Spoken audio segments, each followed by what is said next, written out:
All right, well, another big win for you. Give us an idea, kind of how you thought about your performance this evening.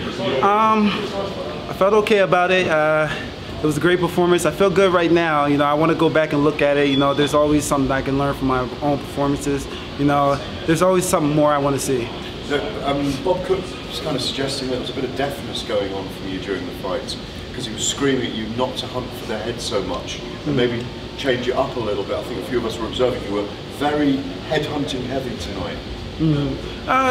It's just I feel like I'm really accurate in my hands, so if I see an open, I'll go for it. And I do tend to focus a lot on the head, but it's just if I see an opening, I'm gonna take that chance. I mean, you finished him in that manner anyway, and it was a very good stoppage.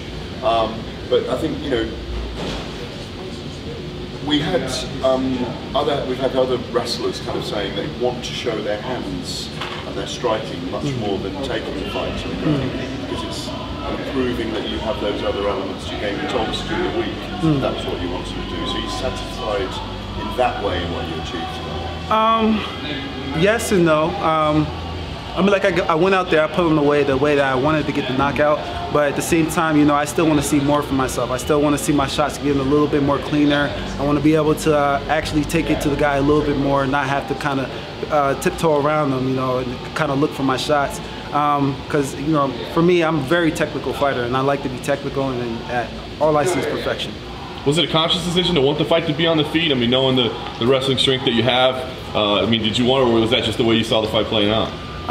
It just kind of happens that way, if it's on feet, it's on feet, if it's on bottom, it's on bottom. But for me, it's just, I'm comfortable anywhere. You put me on the feet, you put me on my back, I feel very comfortable that I can get off, or, I can just take the guy down, lay on top of him, and keep him down. But, when I'm on feet, for some reason, I just feel really comfortable. Physically, how'd you feel at the weight class? I feel great. Honestly, this is probably the easiest weight cut. So you're calling for the welterweight tournament? I think that tonight has put me in the running, so hopefully I'm going to be in it. Can you have one more before it starts as well? I will not say no to that. So what is the line of thinking there, though? You're out there, you easily dominated him in the first round with your grappling, and in the second round you didn't even try to take him down. Is that an intentional thing? Did you want to just try to mix it up, or did your corner tell you maybe strike with him this round? What's the approach there? Sometimes I let the opponent dictate where the match can go.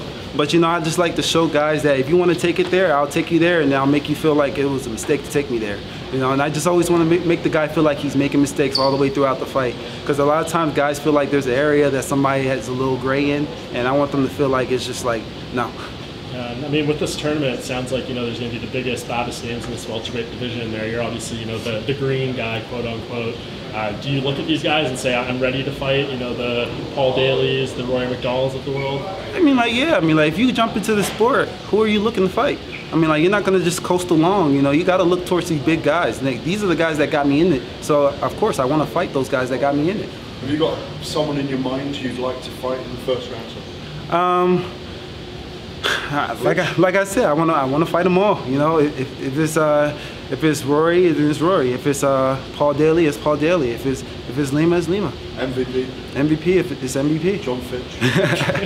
Yep. Anybody it is. If you want to be the best fighter, you got to be the best fighter. The best fighter beats all the fighters. And for a wrestler, you showed great hands, but for yourself, what are you most proud of that you've been able to develop in your game so far? I've been working a lot on my movement, just kind of moving around the cage, not being so flat-footed. And for me, being a wrestler, I think that's one of the biggest things we have a problem getting over because we're used to being hunched over.